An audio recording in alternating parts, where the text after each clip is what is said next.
கவலை கொள்ளாதீர். என் தோழனே, நீ பிரம்மாண்டமாக நினைக்கக்கூடிய இந்த உலக வாழ்வென்பது ஒரு வீட்டை போன்றது. ஒரு வாசலின் வழியாக நுழைவாய், இன்னொரு வாசலின் வழியாக வெளியேறுவாய். அந்த இடைப்பட்ட நேரத்தில் நீ வாழக்கூடிய தங்கக்கூடிய அந்த இடம்தான் இந்த உலக வாழ்க்கை. இந்த உலக வாழ்க்கையுடைய நேரங்கள் தெரியுமா உனக்கு? 24 மணி நேரம் என்றால் உன்னுடைய உறக்கம், பிரயாணம் 6 மணி நேரம், 2 மணி நேரம் போக நீ எண்ணினால் 6 மணி நேரம் கூட 24 மணி நேரத்தில் முறையாக உனக்காக நீ மாற்ற வேண்டும், நீ செய்ய வேண்டும் என்ற காரியங்களை செய்வதற்கு கிடையாது. 60 ஆண்டுகள் வாழ்ந்தால் 20 ஆண்டுகள் தான் முறையாக வாழ்கிறாய்.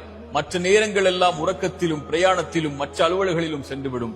இந்த 20 ஆண்டுகளுடைய வாழ்க்கைக்கு தான் இவ்வளவு கவலைப்பட்டு உன்னை அழித்துக் கொண்டிருக்கிறாய்.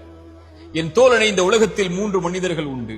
அதில் ஒருவன் நேற்றுள்ளதை நினைத்து நிகழ்காலத்தை அழித்துக் கொண்டிருப்பான். நேற்றில் ஏதாவது சோகம் நடந்திருக்கும், கவலைகள் நடந்திருக்கும், இல்லாமல் இருந்திருக்கும். அதை எண்ணி அதே கவலையோடு நிகழ்காலத்தையும் அழித்துக் கொண்டிருப்பான். இன்னொரு மனிதன் எதிர்காலம் வந்திருக்கவே செய்யாது, அந்த பயத்தை கொண்டு நிகழ்காலத்தை அழித்துக் கொண்டிருப்பான். இவர்கள் இருவரும் இந்த உலக வாழ்க்கையை வீணாக்குவார்கள். இன்னொரு மனிதன் உண்டு, அவன் நிகழ்காலத்தில் ஒவ்வொரு நிமிடத்தையும் நேரத்தையும் கணக்கிட்டு கடந்த காலத்திலிருந்து எடுத்து வந்த பாடங்களையும் படிப்பினைகளையும் கொண்டு வாழ்வை செதுக்கி அவன் எதிர்காலத்தின் தயாரிப்போடு தன் இறைவனை நோக்கி சென்று கொண்டிருப்பான். இவன்தான் வெற்றி அடைவான்.